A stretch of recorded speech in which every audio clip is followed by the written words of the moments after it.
My work is reminding women that they're freaking magical. Our hearts are designed to break on purpose because when our hearts break, our souls bounce. You are intuitive.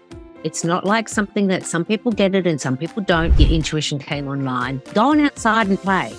Yeah. Draw, color, paint, hug trees, go for a swim in the ocean. All of that is going to activate your senses and your instincts, and that is your gateway to your intuition. Welcome, everybody. Today's episode is going to be a very special one. I have my new friend, Deborah Driscoll, here with me today, and we are going to talk to her about an amazing transformation that she went through and how she went through it so that she can inspire all of you to do the same.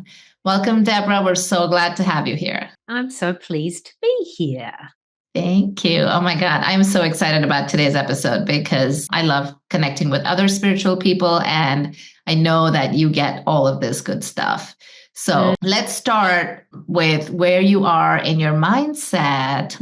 You know, I call it the witch and the warrior. You could say negative and positive on a scale of 1 to 10, 1 being really low and 10 being really, really high. Or as I say, warrior mode. I'm going to say I'm sitting at a comfortable 8 going on 9. Beautiful. My mindset feels sharp and focused. Beautiful.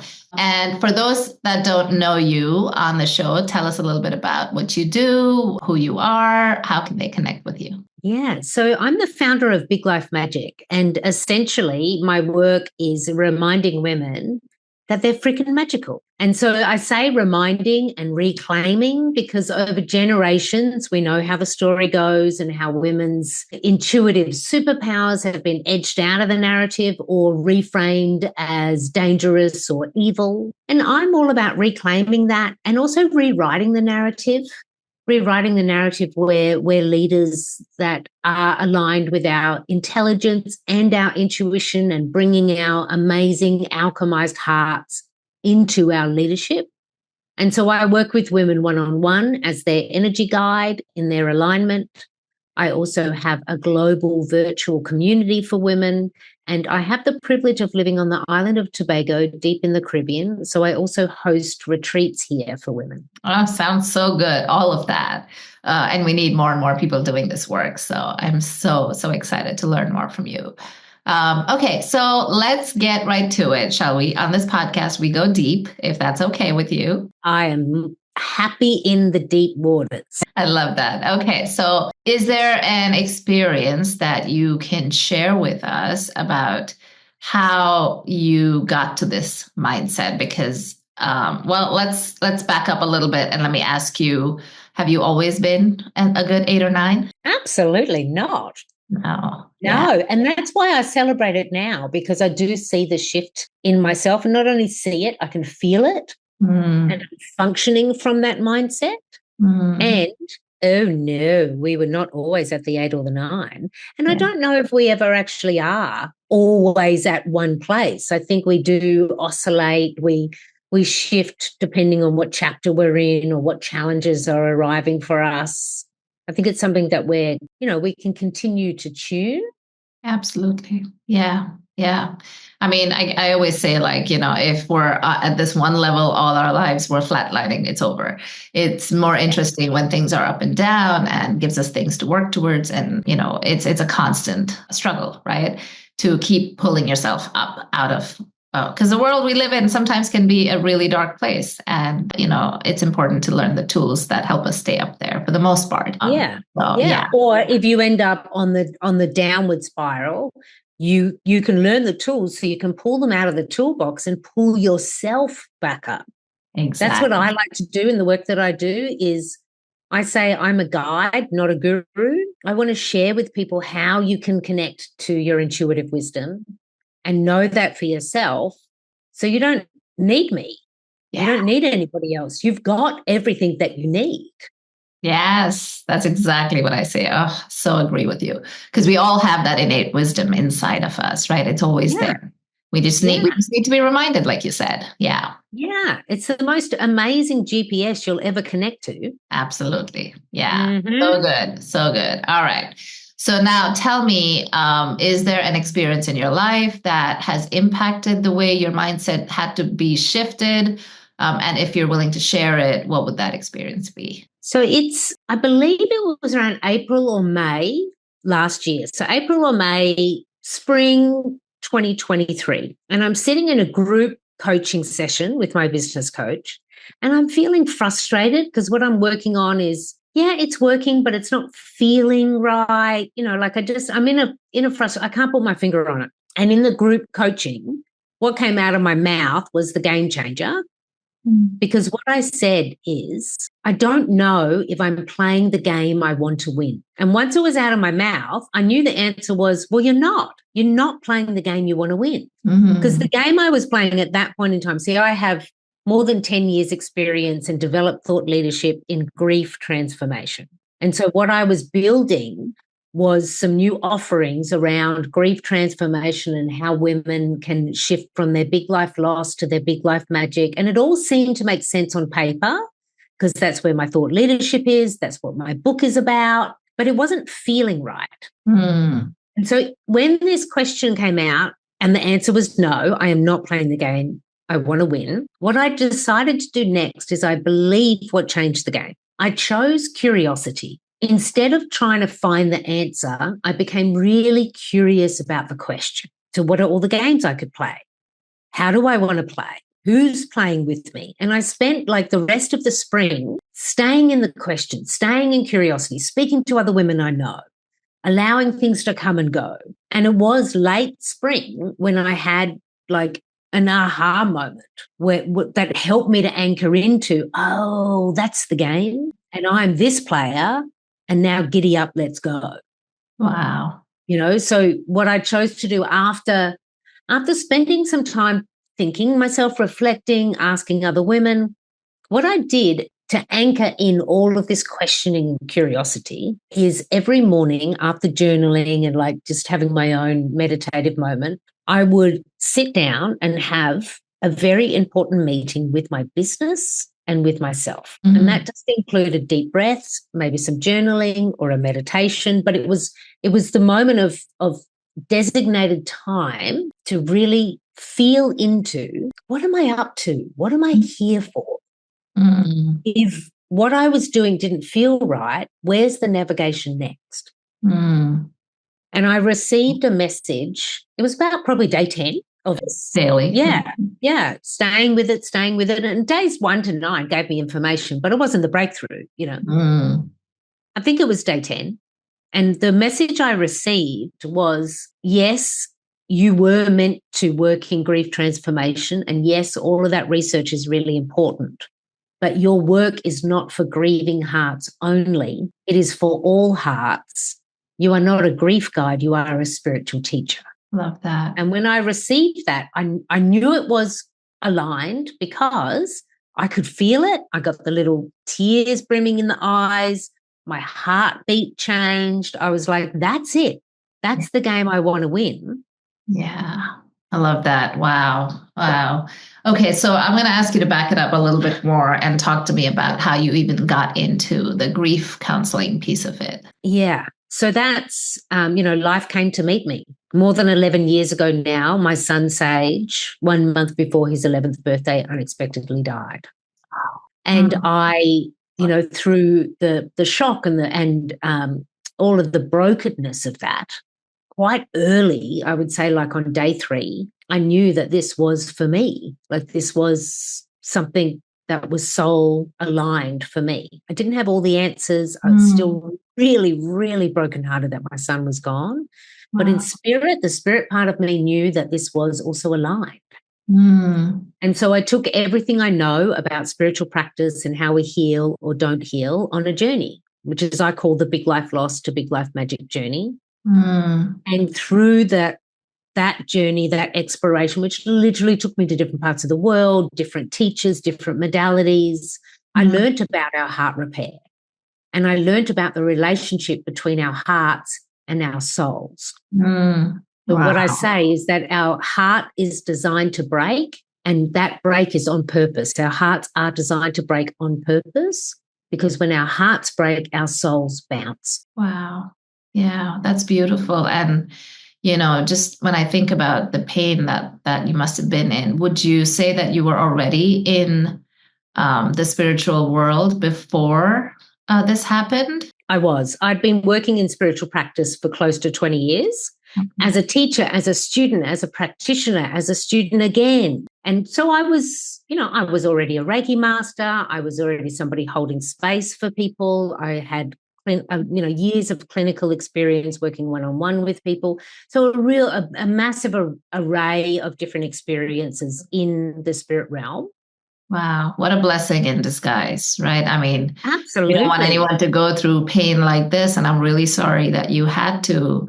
But, for those who are listening and are not in that spiritual world, I wonder, like the question that comes up in my mind, if I had to read my listener's mind is, was there a part of you that was like angry, frustrated, or absolutely, right? Because if you were able to, on day 3, if you were able to find a reasoning or a alignment somewhere in that whole thing, I know that it had to have taken years of spirituality to get you there. But in that moment, like what were some of the feelings that you were feeling? I mean, there's so many, which is partly why I wrote my book, A Series of Surrenders, so that people can either read or listen to this story. It's a series of surrenders, a memoir of grief. And it's my author named Deborah Driscoll. And I wrote that book because I wanted it to be a catalyst for others to be able to reflect on their grief journey.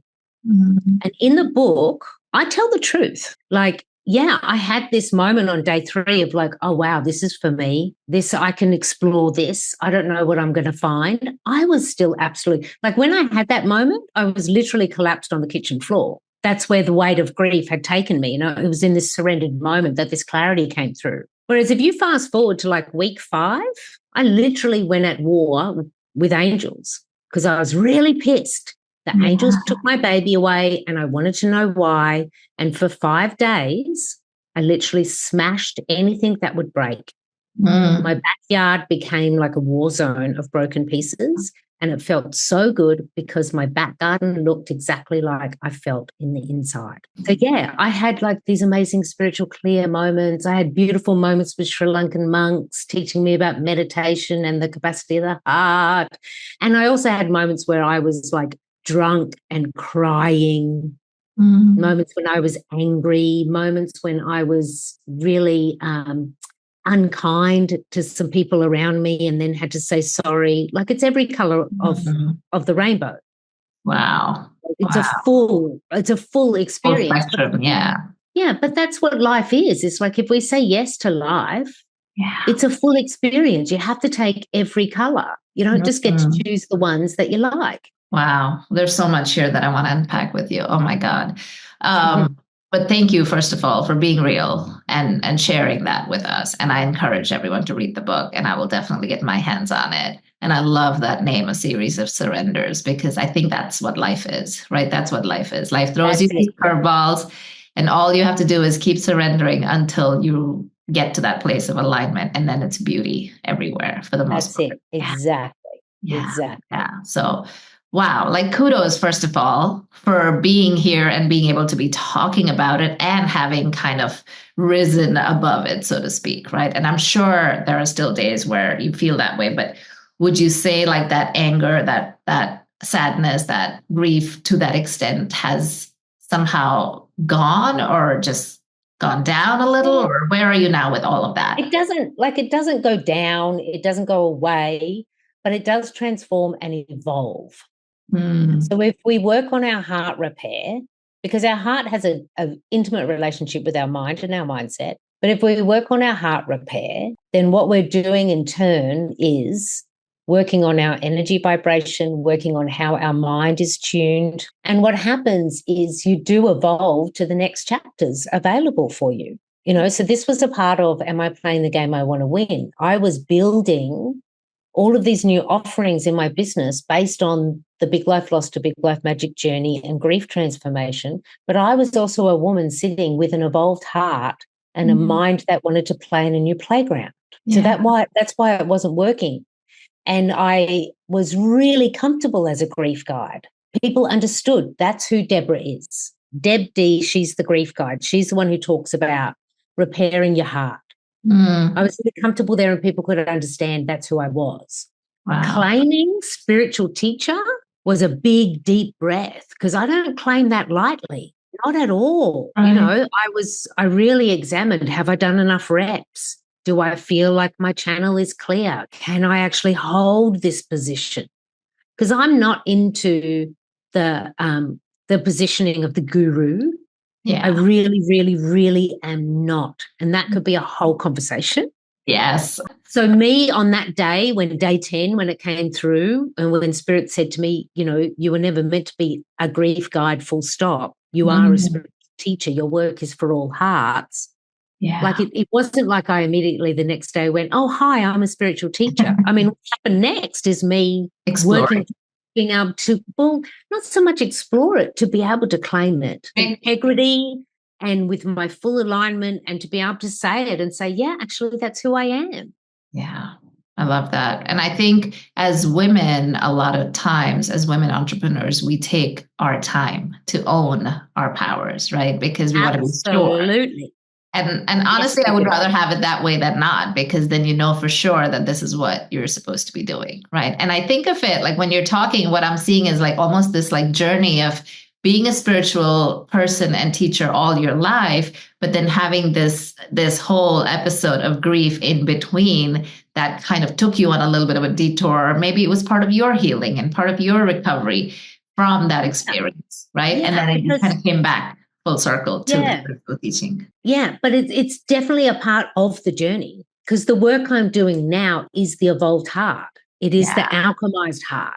And it took that. I couldn't do this work now if I hadn't done the 10 years of work with myself, with the other women I worked with the deep research. I wouldn't be where I am now. Absolutely not.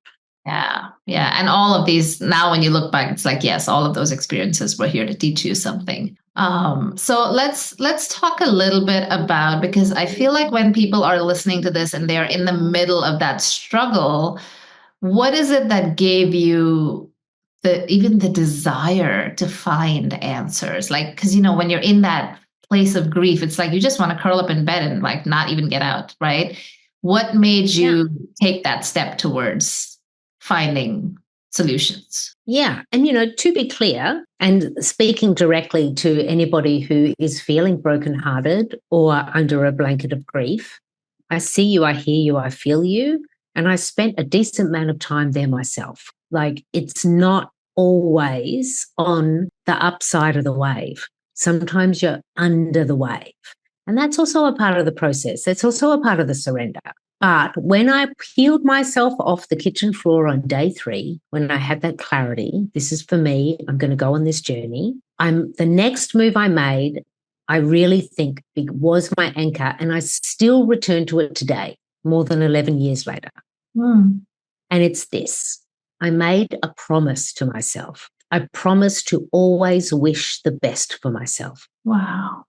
I put myself in the game. And so now it's a measure for me. If I feel like I'm sabotaging and going off in a direction that's not so good for me, I return to, Deborah, is this wishing the best for yourself? And if it's not, I know it's out of alignment and I need to let it go. If there's something that I want to move towards and it feels scary, you know, or a big daring leap, but is this actually wishing the best for yourself? Yeah, it is.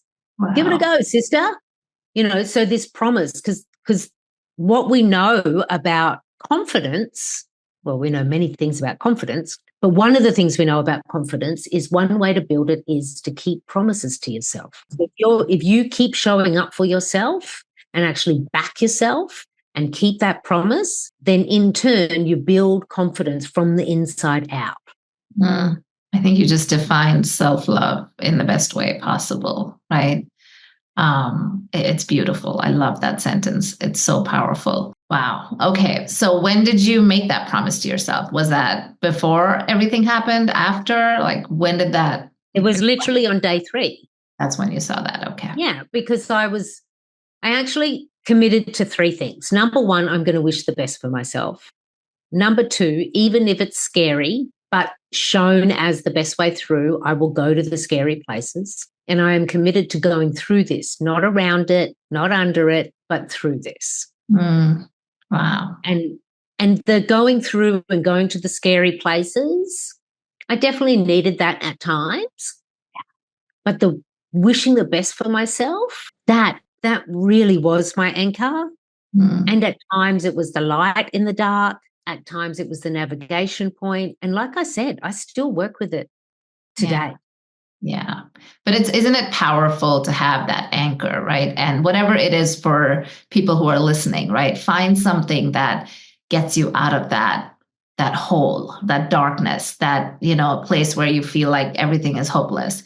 And if you have that one sentence, one mantra that can help you get out of it, like, what Deborah shared, it's so powerful. Like a lot of times when I work with people one-on-one or even in group settings, I always try to remind them that this journey is simpler than we think, right? And it's sometimes repetitive and it's boring and it's just doing the same thing over and over and over until it becomes part of you.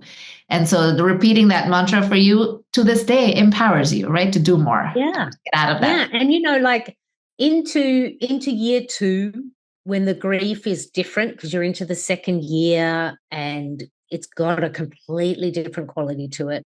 I'd moved from Australia to New York City with this idea, I'm going to build the best life ever now. I'm going to rebuild. I'm going to have a whole new life, the whole thing. And, I had a massive crash landing. Wow. Building a new life was really difficult because I felt so much guilt about building a life after my son. The grief became complicated, et cetera, et cetera. What I chose to do then is I made promises to myself that I kept. Like these were more immediate promises. And it was this. I lived in an apartment with my sister Heather and a couple of other people when I first moved to New York. And this was the promise. I promise I will leave the apartment every day, even if it's to only walk around the block. And I promise I will write in my journal every day. That's it, as well as wish the best for myself. But I was like, how could I wish the best for myself? What does that look like when this grief is so complicated and now guilt has come to buddy up as well? Yeah, wow. And it was that. It was like I kept it. Every day I left the apartment. And some days, seriously, I walked around the block and said, that's it. I've kept my promise. I'm going back to bed. But I also wrote every day. And some days I wrote out my feelings and it gave me some clarity and some peace. Some days I literally just wrote swear words across the page and closed the journal. But I wrote every day and I walked around the block every day, and it didn't happen immediately. But somewhere between the 3rd and the 4th week, my energy, my emotion, and my sense of self started to shift. Beautiful. Wow. And I think, again, going back to the simplicity of it, right? It wasn't something complicated that you came up with. It wasn't like, I'm going to do this big, enormous thing. It was simple. Like, how can I, do the best for myself today, right now? And those two things kept it simple for you. It included movement, it included journaling, and both of those have been, shown to have an impact on on shifting our energy, right? So again, and they're also the things that I know about me. Yes. Because I think we also know for ourselves what we need. Yes. Like some people need to speak to a really good friend often or daily, or their mom or their partner. Some people need to experience nature. Some people need water therapy, like a long shower or a bath. Like, yourself. Yes. And for me, it's move my body and write. So Things good. that move me. So good. And intuitively that that's right for you. So let's talk a little bit about intuition before we wrap up, because I really want to get to that part, because I know you and I both are heavily relying on our intuition every day. So 3 takeaways that I want to leave everyone with. 1, find a simple mantra that helps you really just shake it off and get out of that dark hole, even if it's for a second. 2 is customize that for yourself. What does that look like? And then create simple tools underneath the umbrella of that. I wish the best for myself. What are like 2 or 3 simple things you can do for yourself? Would you say that's an accurate kind of a takeaway from that? Yeah, you could call it your circuit breaker. Circuit breaker. I love that. Yeah. Beautiful. All right. I think you're leaving us with some really good tangible tools. I love that. I love giving people practical tools to follow. I'm all about the practical magic. I'm all about it. I love it. Okay, so let's talk about intuition. For people, and I work with people on, learning how to hone into their intuition. But in your work, what are some of the ways that you help people tap into their intuition? Do you have a system? Do you have a framework? Do you have a coaching practice? Like, how do you do it? What's the simplest way you can give? Yeah, I mean, there's so much I could say about this, but again, I want to come back to simplicity. The first thing that I like to remind people is you are intuitive. It's not like something that some people get it and some people don't. We are, by design, as a human. You took your first breath, your intuition came online. You've got it. You haven't lost it anywhere.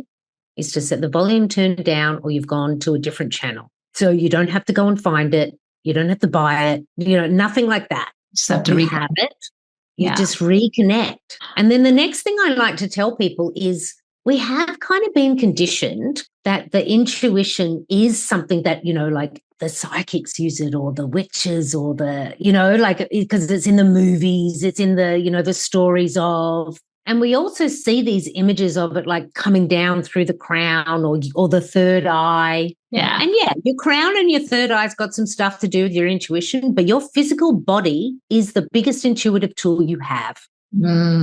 Yeah. So just connect to your body, connect to your feeling. Like most people, you say, if I was to ask you, have you ever had a gut feeling? They'd say yes. And I'd say that's your intuition. That's your clear sentience. That's your clear sensing. That's your intuition. And people go, oh, I just thought it was a gut feeling. Yeah, a gut feeling is your intuition. Yes. So again, I just start with just claim it. I'm an intuitive being and I'm going to build this relationship. I'm going to see what that means for me, because everyone has their own unique relationship with their intuition. And rather than sit down to do some hardcore meditating to see if you can activate your third eye, I say go on outside and play. Yeah. Draw, color, paint, hug trees, go for a swim in the ocean. All of that is going to activate your senses and your instincts, and that is your gateway to your intuition. I love it. I love everything you said, because I say all of those same things.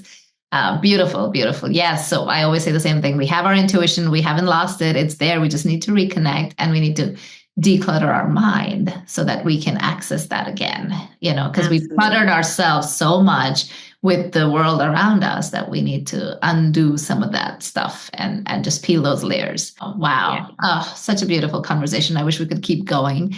But in the interest of time, I want to thank you for being here and sharing your story, your vulnerability, your realness, and your story from big lost life. What was big life lost to big life magic? Big life lost to big life magic. Yeah. So beautiful.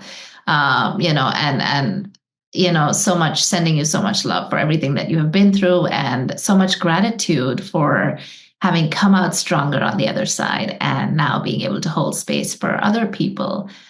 So for anyone that is listening who is moved by your story and wants to connect further, how can people reach out to you? BigLifeMagic.com is the best way, because that's where everything can be found, whether it's the community for women, which the doors are open always. If you go to the website, you can access a guest pass to come to an event, or you can connect with me one-on-one, or there's some intuitive tools there. There's stories, there's podcast episodes of You Are the Magic, my podcast. It's all there. Beautiful. BigLifeMagic.com. Excellent. And we will put all that information in the show notes as well. If you are walking and listening to this or having something else going on, you can check the show notes later. Deborah, thank you so much for being here. I really appreciate you sharing your story and all of the magic that you bring with you. My pleasure. Thank you. Oh.